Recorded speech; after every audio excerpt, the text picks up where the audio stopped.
Hi, my name is Miss Claire, and I am a youth and teen librarian here at the Palos Heights Library.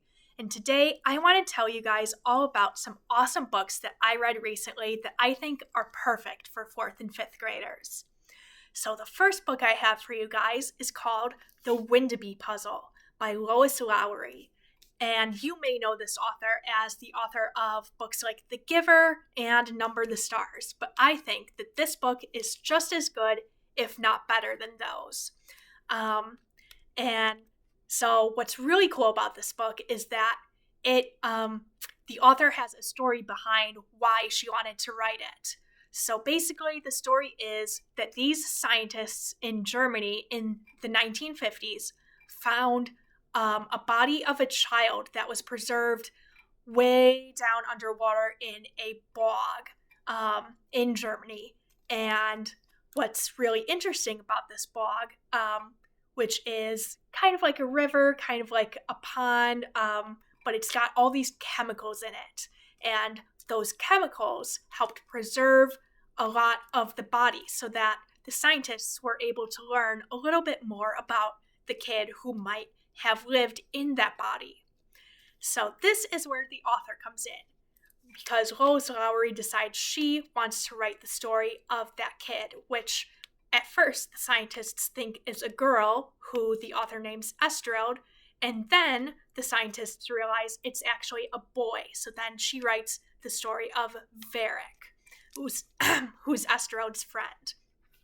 And to tell you a bit about these characters, I'm going to read to you guys from the inside front cover of the book. So it says, Estreld is not like the other girls in her village.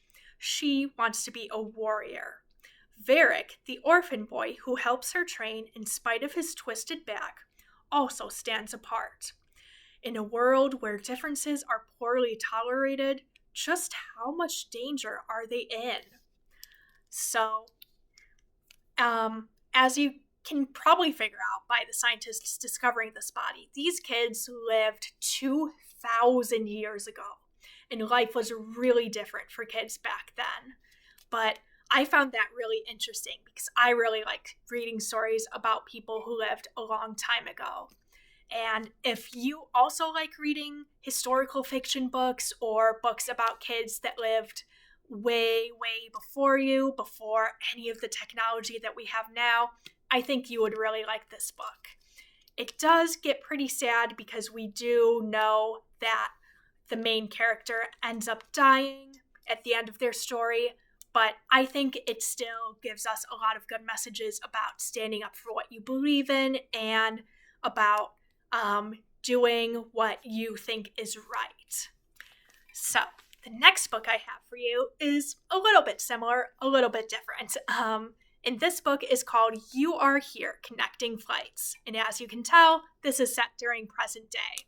So this is a book this is actually an anthology book, which means that it has a bunch of short stories written by a bunch of different authors. And what's really cool about this is that all of the authors are Asian American, and they're all writing about Asian American kids. So basically, in this story, all of these kids are trapped in an airport, and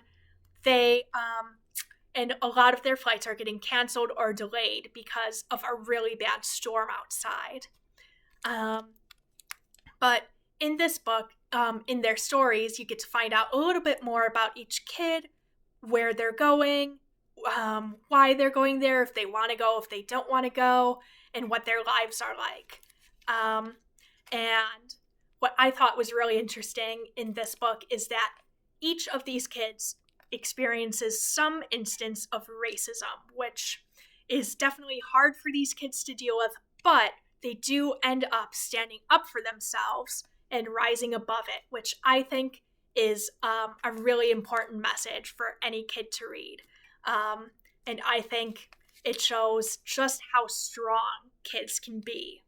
So that might be a reason why you might not want to read this book. Maybe it might be too hard for you to read about racism, but still, I thought it was really interesting to read about these kids and what their lives are like and what it's like to be an Asian American.